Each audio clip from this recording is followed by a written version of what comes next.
ये कहानी लगभग हर घर की है, जहाँ शादी के बाद लड़के की माँ और लड़के की बीवी को ये असुरक्षा हो जाती है कि कहीं उनका पलड़ा लड़के के सामने हल्का ना पड़ जाए।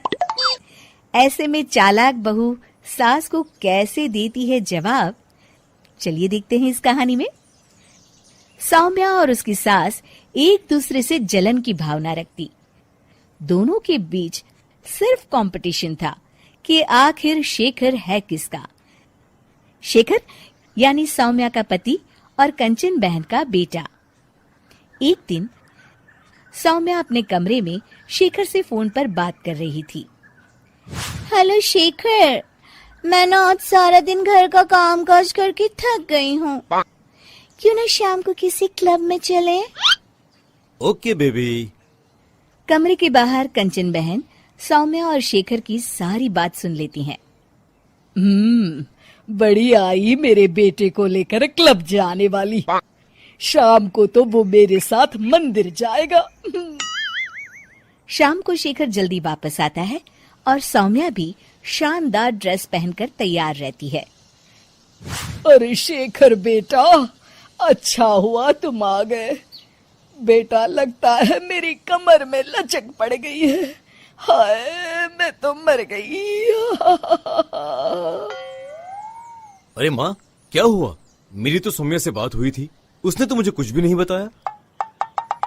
तभी शॉर्ट चमकीली ड्रेस में फुल मेकअप में सौम्या वहां आ जाती है। सौम्या, तुमने ये क्या हाल बना रखा है? माँ की कमर लचक गई है। जल्दी चलो, हमें माँ को डॉक्टर के पास ले जाना है। लेकिन माँ अभी कुछ देर पहले तो ठीक थी।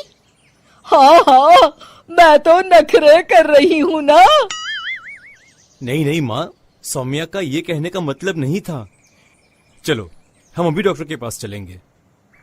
सौम्या परेशान सी माँ की तरफ देखती है। शेखर माँ को पकड़कर कार की तरफ ले जाता है कि तभी कंचन सौम्या की ओर देखकर आंख मारती है। कंचन सौम्या की तरफ शरारती हंसी हंसते हुए कहती है, सौम्या बेटा, जरा खाने में कुछ चटपटा बना लेना। मैं शेखर के साथ डॉक्टर के बाद मंदिर जाऊंगी और हमें आने में देर हो जाएगी। शेखर और कंचन जैसे ही कार में बैठने जाते हैं, सौम्या वहां आ जाती है। शेखर, मुझे ना माँ की बहुत चिंता हो रही है। क्यों ना मैं भी आपके साथ चलूं? खाना मैं घर आकर बना लूंगी। वाह सौम्या, तुम कितनी अच्छी हो। तुम्हें माँ का कितना ख्याल है। सौम्या कंचन की ओर देखते हुए, आखिर तुम्हारी माँ मेरी माँ भी तो है। अरे नहीं सौम्या बेटा, तुम परेशान ना हो।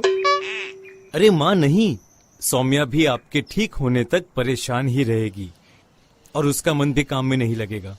चलो सौम्या, तुम भी साथ चलो। सौम्या पार्टी की ड्रेस में ही शेखर के साथ कार के सामने सीट पर सवार हो जाती है। कंचन रास्ते में कहती है, अरे शेखर, ये तो किसी चमत्कार से कम नहीं। क्या हुआ माँ? बेटा, मेरे कमर की लचक तो मानो गायब ही हो गई। सौम्या तो समझ चुकी होती है, लेकिन वो शेखर के सामने अनजान बन जाती है। माँ, ये तो सच किसी चमत्कार से कम नहीं। आपको तो ईश्वर का शुक्रगुजार होना चाहिए।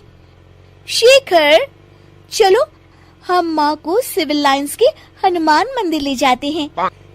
और देखिए ना, आज मंगलवार भी है। हाँ, क्यों नहीं।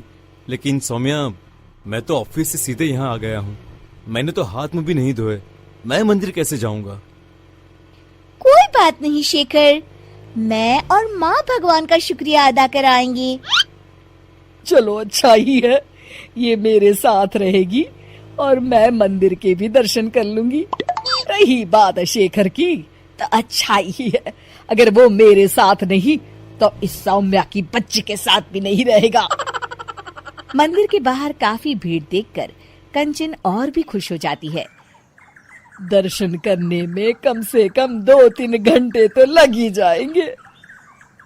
माँ, यहाँ पर तो काफी भीड़ है, यहाँ काफी वक्त लगेगा। चलो यहाँ कल आ जाएंगे। नहीं बेटा, मैं यहाँ से हनुमान जी का शुक्रिया अदा किए बिना नहीं जाऊंगी। वैसे भी मेरा आज सारा दिन का उपवास है, दर्शन करके ही मैं कुछ खाऊंगी बेटा। ये कहकर कंचन कार से उतर जाती है और सौम्या से कहती है, चलो सौम्या, दर्शन कर आए। माँ, मैं तो आपको बताना ही भूल गई, मैं ऐसे कपड़ों में मंदिर कैसे जा सकती हूँ? अरे सौम्या, मैंने तो ध्यान ही नहीं दिया। ये कपड़े तो काफी छोटे हैं, मंदिर में पहनकर जाना ठीक नहीं रहेगा। और बिना दर्शन किए माँ कुछ खाएगी नहीं। अब क्या करें? अरे करना क्या है, माँ दर्शन कर ले, हम यही कार में माँ का इंतजार करेंगे। माँ, आप मंदिर में दर्शन करें, तब तक मैं और सौम्या पास के होटल से कुछ खाकर आते हैं। और हाँ, आपके लिए भी पैक करवा लेंगे। फिर क्या था, निराश चेहरा लिए कंचन मंदिर चली जाती है। सीख, चालाकी उतनी ही अच्छी है जिससे किसी को नुकसान ना पहुंचे, वरना कभी कभी ज्यादा चालाकी नुकसान का कारण भी बन जाती है।